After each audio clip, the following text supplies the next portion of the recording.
Conocer la navegación por el Betis es una oportunidad de adentrarse en la historia del que quizá ha sido el primer y principal elemento vertebrador de Andalucía.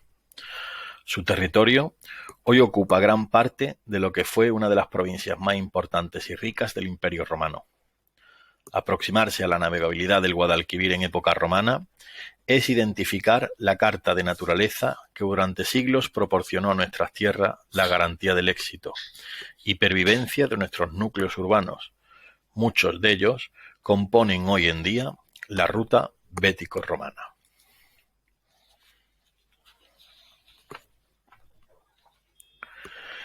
El Guadalquivir es uno de los principales cauces fluviales de la península ibérica, desarrollándose al sur de la misma, sobre una depresión que se extiende de este a oeste e inclinada levemente hacia el Atlántico. Dos núcleos montañosos delimitan la cuenca al norte con Sierra Morena y al sur con las cordilleras béticas. Estas unidades del relieve son las que influyen en las características hidrológicas del río, especialmente en la carga que transporta y la pendiente del lecho. La carga hídrica que asume el antiguo Betis viene determinada en la zona septentrional por los colectores de Sierra Morena y en la zona meridional por los macizos béticos. La carga hídrica del río depende en su cabecera de los procesos nivopluviales, mientras que los pluvionivales del tramo medio regularizan su caudal a lo largo del año. El terreno que ocupa la depresión del Guadalquivir está conformado por materiales neógenos, marjas, limos, calcarenitas y calizas marinas autóctonas.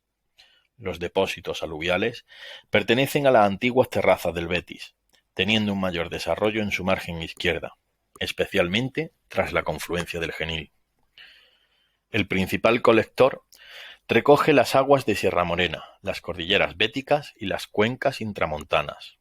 Destacan, dada su aportación hídrica en la orilla derecha como afluentes, los ríos Guadalimar, Jándula, Benbézar, Bíar y Ribera de Huelva. Mientras, en el margen izquierdo, lo ocupan el Guadiana, Menor, Genil, Guadajoz, Corbones y Guadaira. Su comportamiento hidrológico se enmarca dentro de un régimen pluvial subtropical, con ritmo estacional mediterráneo y sequías estivales acentuadas que provocan una fuerte irregularidad estacional.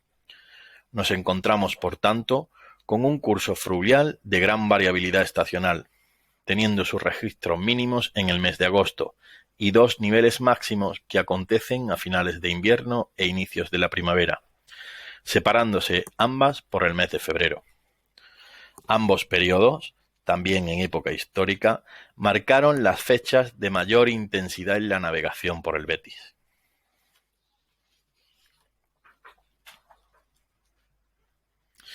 El área de la cuenca del Guadalquivir se encuadra en un clima mediterráneo continental, matizado tanto por los agentes orográficos como por las influencias marítimas. Estas particularidades dotan a la depresión de unos niveles de precipitaciones en general muy escasas y repartidas irregularmente tanto a nivel temporal como sectorial. Las áreas de las cordilleras béticas, Cazorla, Sierra Nevada y las estribaciones occidentales de Sierra Morena son las que registran los mejores índices de pluviometría. El periodo de lluvia se concentra en un primer ciclo, durante los meses de diciembre y enero. Otro segundo ciclo de precipitaciones en marzo, siendo febrero, como ya hemos mencionado anteriormente, el punto de inflexión entre ambos periodos húmedos que hay en el valle. En relación a la flora, los encinares es la flora típica de la parte de Andalucía que se localiza entre los 800 y 1400 metros sobre el nivel del mar. Los suelos marginales, las dehesas o los reservados de cotos de caza son los únicos vestigios que nos quedan de una flora muy extendida en otros periodos históricos en la cuenca. Entre los 1200 y 1600 metros sobre el nivel del mar localizamos zonas de quejigo, principalmente en la cabecera del río.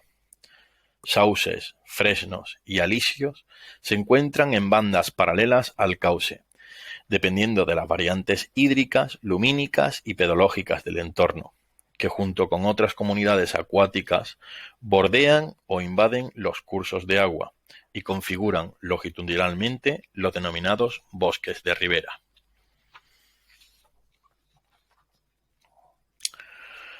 Los bosques de ribera disipan la energía en momentos de crecida y aportan estabilidad a las márgenes.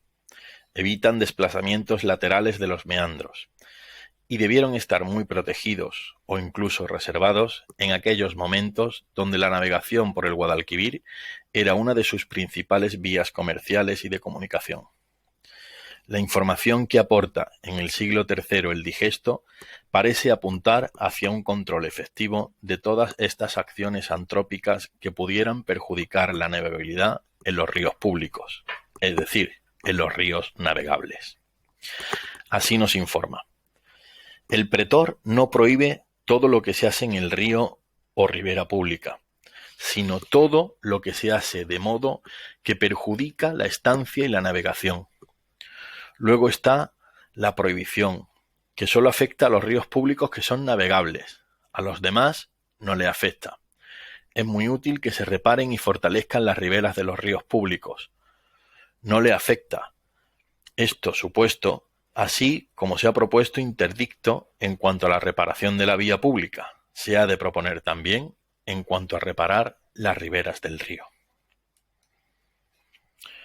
Por todo ello, no es extraño pensar que la vegetación de ribera también estaría bajo la supervisión y control del procurador Adripan Baetis, que junto a las ya conocidas tareas de limpieza de los caminos de sirga, control fiscal o ejecución, reparación y conservación de la infraestructura fluvial, completaría sus funciones con la de los cuidados de la flora fluvial. Todas estas actividades estarían destinadas a dotar de mayor grado de estabilidad y por tanto de navegabilidad al río, por las que, como fue el caso de Sexto Julio Posesor, fueron reconocidas públicamente por las corporaciones de barqueros béticos, con una estatua honorífica cuyo pedestal se conserva a los pies de la Giralda y que posiblemente estuvo levantada en el Foro de las Corporaciones de la ciudad de Sevilla. Pero para conocer nuestro río en época romana es fundamental acudir a las fuentes clásicas. El conocimiento de las fuentes clásicas con relación al Betis y las investigaciones de carácter geoarqueológico de las últimas 3 décadas han favorecido una importante reconstrucción del paleocauce del Guadalquivir, especialmente en lo referente a su último tramo.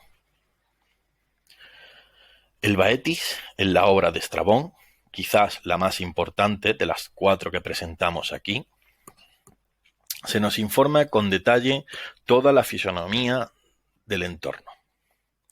El libro tercero de Estrabón es la fuente más antigua, más completa, rica y compleja para introducirnos en esta realidad del sur peninsular, en un momento crucial de transición histórica entre el estadio prerromano, que representa el pasado, y el presente romano, de cambio de era, cuando ya la península ha quedado plenamente incorporada al mundo mediterráneo, dominado y controlado por la ciudad de Roma. La Bética queda definida por el geógrafo griego como un territorio atravesado por el río Betis, que le da su nombre a la provincia. Este territorio recibe también el nombre de Turdetania, debido a los 2 de sus pueblos, turdetanos y turdútulos. El área de influencia de este sector lo define el río Anás, actual Guadiana, por el oeste y el norte, y el litoral por el sur. Finalmente, por el este, la Oretania, territorio comprendido en la zona de Jaén, con Cástulo como una de sus ciudades principales. Para la zona de la desembocadura y el antiguo golfo de Tarsis, nos describe un amplio sector de esteros, depresiones rellenadas por el mar, que en las pleamares y a manera de ríos permitían la navegación hacia las tierras de interior y ciudades situadas aguas arriba. La desembocadura del Baetis se bifurcaba configurando una amplia isla por las 2 bocas fluviales que delimitaba un litoral de 100 estadios. Los bajíos, que formaban los aluviones del río, y los escollos, requerían también de la presencia de algunas señales bien visibles, como la torre de Cepión, el posible faro de Chipiona. Itálica e Ilipa destacan también como dos importantes ciudades fluviales, bañadas por las aguas del Betis, entre otros núcleos, todos ellos cercanos a Córdoba. Al interior abundan las ciudades donde las más conocidas son las que están situadas en las cercanías de los ríos, los esteros y el mar, a causa de las relaciones comerciales, destacando y definiendo a Córdoba como un verdadero emporio. Estrabón se detiene en analizar toda la actividad humana que se genera en las orillas del río, como el cultivo desarrollado en sus orillas o islotes presentes en su curso, y finalmente en la navegabilidad, que estima en unos 1.200 estadios. Según los últimos estudios, se aportan una estimación de un recorrido de navegabilidad de unos 222 kilómetros desde la desembocadura hasta la ciudad portuaria de Córdoba. Este trayecto define todo el tramo navegable del Baetis, teniendo a Córdoba como el final de navegación oficial. Pero si bien hay fuertes indicios de un tráfico fluvial residual aguas arriba de Córdoba, donde quizás hasta las inmediaciones de Obulco se configuraban los últimos tramos navegables del río propiamente dicho. Finalmente, destacar la gran prosperidad de la Turdetania, debido al comercio que se desarrollaba gracias al tráfico marítimo y fluvial. Todo esto lo conectaba con el comercio de las importaciones y exportaciones que se daba en el Mediterráneo.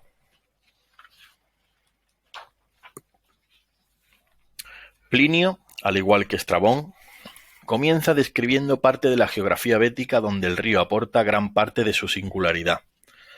La Baética, así llamada por el río, que la cruza por mitad, aventaja a todas las demás provincias por la riqueza de su aspecto y por cierto esplendor peculiar de su fertilidad.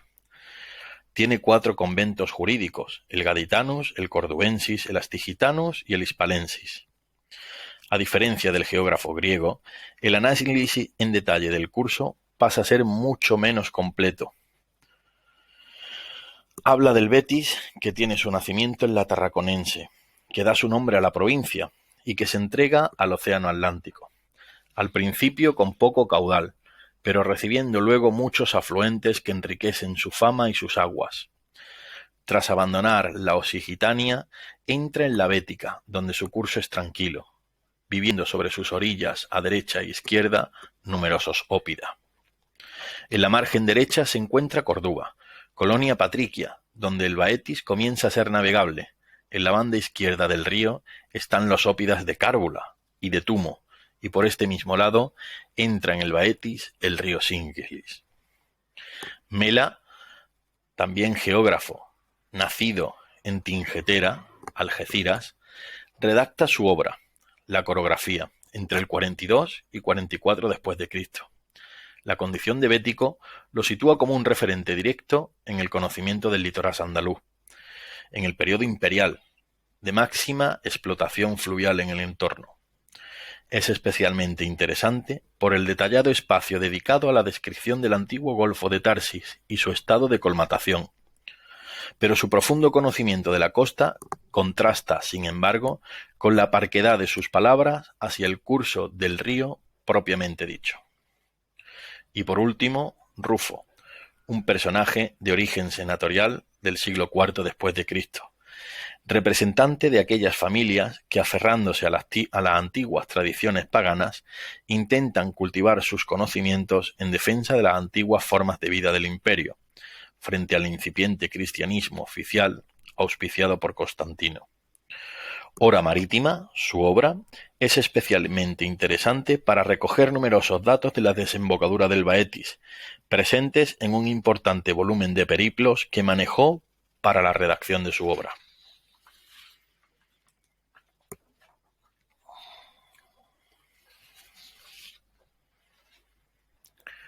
La evolución del estuario del Baetis es fundamental para entender la realidad del Paleocauce en el cual se desarrolló la navegación por el Guadalquivir. El papel que históricamente ha desempeñado el Betis ha sido tan importante que han sido numerosas las investigaciones llevadas a cabo en su entorno y las transformaciones sufridas por el cauce fluvial en los últimos años, Destacan especialmente los trabajos y proyectos realizados por la Universidad de Huelva, que han reconstruido un paleocauce muy similar al descrito por las fuentes clásicas. Estos trabajos han señalado para el entorno de la comarca de la Ribera y las marismas del Guadalquivir la existencia de un extenso golfo marino en la desembocadura del Guadalquivir, que además es el origen de la comarca marismeña.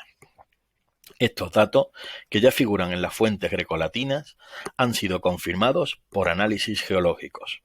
La ensenada marina alcanzó su mayor extensión hacia mediados del Holoceno. Los limos y sedimentos que arrastraba el río a lo largo de su cauce fueron colmatándola, iniciándose este proceso hacia el año 2000 a.C. Un delta que motivó el avance de la desembocadura y el relleno de la cubeta del Golfo. Para época tartésica, la desembocadura del río se encontraba justo a la altura del Cerro de San Juan, en un punto conocido como el Estrecho de Coria. La enorme bahía siguió su proceso de colmatación y curso arriba de las bocas del río comenzó a formarse la llanura de inundación hasta la altura de Sevilla. En época turdetana, el relleno del Golfo prosiguió hasta reducir sus orillas y dio lugar a que en algunos puntos de la vieja línea de costa no llegasen las aguas más que con la pleamar. Este es el paisaje que describen las fuentes grecolatinas, al referirse a los esteros y al lago Ligustinus, y el paisaje fluvial donde debemos insertar la navegación de época romana, que condicionará navíos y técnicas de navegación. Hasta finales del Imperio Romano, siglo IV, el estuario del Guadalquivir siguió ocupando esa gran laguna de influencia marina, denominada Golfo Tartésico, aunque por una confusión que quizás proceda de la misma época romana, se le ha conocido hasta ahora como Lacus Ligustinus, cuando en realidad este lago estaba más arriba. El Golfo Tartésico, que llegaba desde el océano abierto hasta algo más debajo de la Puebla del Río, Sevilla, evolucionó a medida que una flecha litoral iba cerrando su boca y sus fondos se iban rellenando con sedimentos provenientes de la erosión de la cuenca del Guadalquivir a una albufera salobre. Posteriormente, esta albufera se seguiría colmatando con los aportes aluviales, originando una amplia zona de marismas, en la que el río se abría en tres grandes brazos: el brazo del este, el brazo de en medio y el brazo del noroeste. La colmatación prosiguió su curso hasta rellenar por completo la cubeta y desembocar en el paisaje actual, con las marismas como resultado de la transformación fluvial. Históricamente, el Guadalquivir ha constituido la principal vía de comunicación de la comarca. El río constituye la razón de ser de todas las poblaciones que se asientan junto a su cauce, hasta el punto de que las variaciones del mismo y el abandono de determinados meandros ha sido causa de decadencia o incluso de desaparición de numerosas ciudades.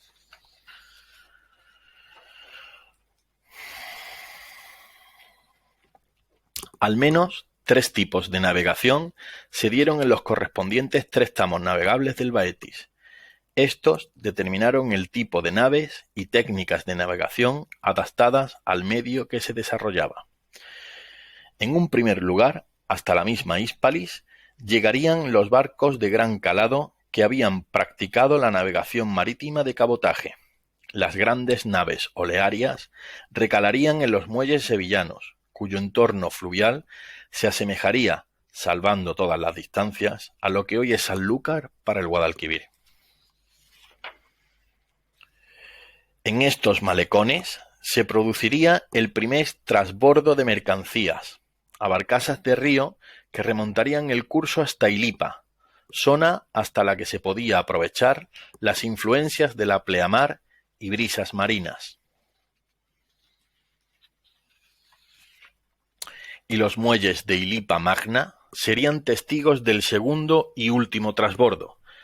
Esquifes, rates y escáfae, embarcaciones fluviales, remontaban el río gracias a la sirga, hasta la capital de la Bética, Córdoba, punto de control fiscal para la entrada y salida de productos, que, como indica Estrabón, se había configurado como el auténtico emporio de la provincia bética.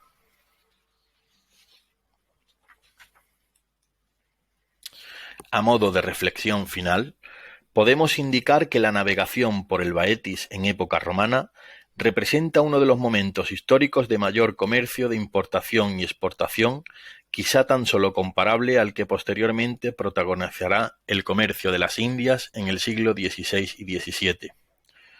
Una importantísima producción agrícola y un eficaz transporte de mercancías sistematizó, controló y vertebró toda la Bética. Todo ello bajo el cuidado y supervisión de la administración romana, que dotó de las infraestructuras necesarias a los núcleos fluviales béticos. Los numerosos testimonios epigráficos de ánforas olearias béticas en el Testacho y en la práctica totalidad de las rutas comerciales del imperio son buena muestra del grado de expansión y conexión que tuvieron en los circuitos comerciales del momento, o la llegada de numeroso material importado con origen en diversos puntos del Mediterráneo.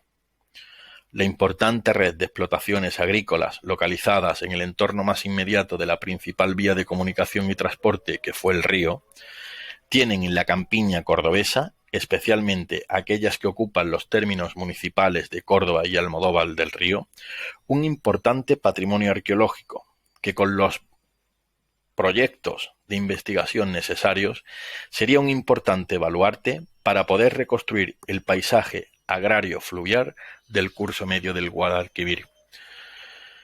Este hecho, que convirtió nuestras tierras en el corazón económico del imperio durante al menos los 3 primeros siglos de nuestra era, es básicamente fundamental para cerrar la interpretación de la navegabilidad en el Guadalquivir. La navegabilidad del Baetis creó una verdadera economía fluvial en todo el territorio de la Baética, que trascendió los propios límites temporales del imperio, perdurando en época tardía, manteniéndose en época islámica y resurgiendo con fuerza con el comercio de las Indias a partir de 1492. Muchos de los ámbitos urbanos fluviales, como el de Córdoba, fueron el cimiento donde la poderosa élite andalusí configuró los escenarios de poder de la Córdoba omeya, siendo la fachada meridional de la ciudad un perfecto ejemplo de esta cuestión.